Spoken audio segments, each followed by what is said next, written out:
Program makan bergizi gratis menjadi program unggulan pemerintahan Prabowo Gibran yang diapresiasi oleh masyarakat. Namun tata kelola anggaran mendapatkan sorotan dari publik.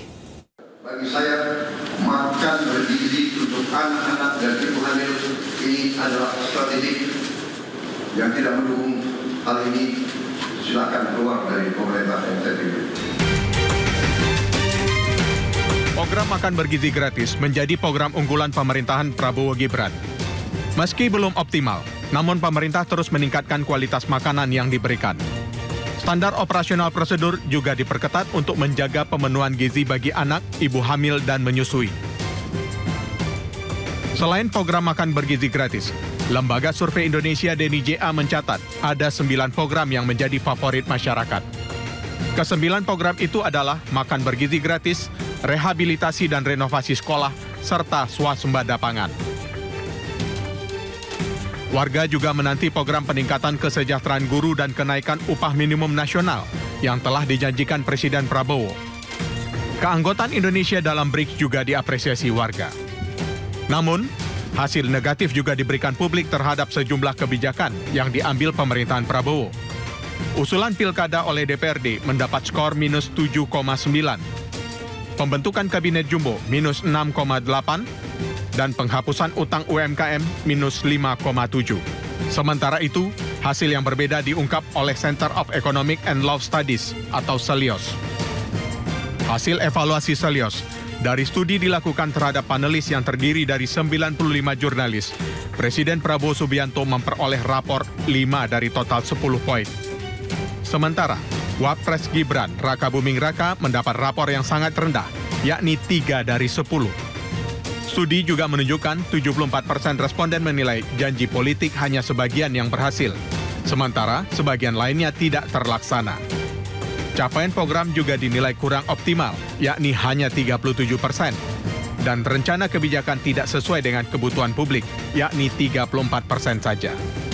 Tata kelola anggaran dalam kabinet juga mendapat penilaian buruk, dengan 52% responden menilai hal tersebut sangat mengecewakan. Responden juga menilai kolaborasi antar lembaga kurang efektif, yakni 46%, dan minimnya intervensi di sektor ekonomi, yakni 31%. Dengan rendahnya penilaian, banyak pihak menilai kabinet perlu melakukan reshuffle menteri. Sebanyak 88% responden menyatakan perlu dilakukan reshuffle pada 6 bulan pertama. Menanggapi hal itu, Ketua DPR RI, Puan Maharani, mengapresiasi 100 hari kinerja pemerintahan Prabowo Gibran. Puan juga meminta pemerintah bekerja lebih keras. Apresiasi kepada pemerintahan Pak Prabowo yang walaupun masih belum 100 hari sudah alhamdulillah mendapatkan apresiasi dari masyarakat. Ini merupakan tantangan dari pemerintahan yang sekarang untuk bisa lebih bekerja keras dalam menjalankan pemerintahannya sehingga apapun hasilnya adalah untuk rakyat. Jadi bekerja lebih baik, bekerja dengan lebih semangat, dan apapun yang menjadi kekurangannya akan bisa ditindaklanjuti dengan evaluasi yang terbaik bagi rakyat. Meski belum sempurna, namun pemerintahan Prabowo Gibran diharapkan bisa terus akselerasi pencapaian target pembangunan nasional, menjawab tantangan global, serta mewujudkan kesejahteraan bagi seluruh rakyat Indonesia. Tim Liputan iNews melaporkan. Pemirsa, pemerintahan Presiden Prabowo Subianto dan Wakil Presiden Gibran Raka Buming Raka tepat menginjak 100 hari pada hari ini. Sejak dilantik, Presiden mencanangkan 8 misi yang ingin diwujudkan dan dikenal sebagai Asta Cita.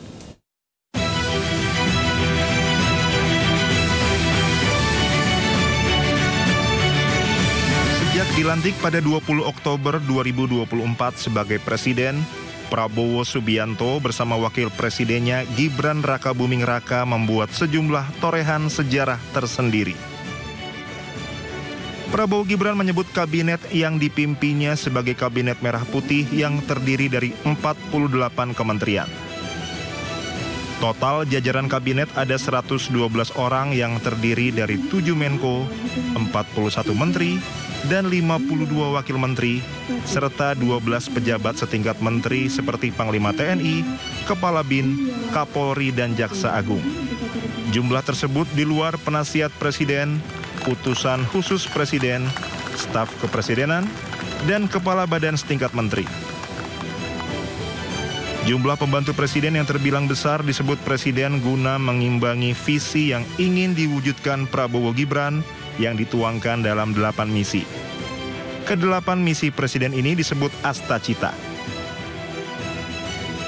Di antara ke-8 Astacita ini yakni memperkokoh ideologi Pancasila, demokrasi, dan hak asasi manusia. Misi lainnya yakni memantapkan sistem pertahanan keamanan negara dan mendorong kemandirian bangsa melalui swasembada pangan, energi, air, dan ekonomi. Presiden juga fokus melanjutkan kerja presiden terdahulu yakni Joko Widodo dalam melanjutkan hilirisasi dan industrialisasi untuk meningkatkan nilai tambah di dalam negeri. Di 100 hari pemerintahan Prabowo Gibran, sejumlah survei menunjukkan mayoritas publik mengaku puas akan kinerja kabinet, termasuk pelaksanaan sejumlah program jangkar presiden. Publik berharap gebrakan positif di 100 hari kabinet ini terus berlanjut hingga akhir periode kepemimpinan.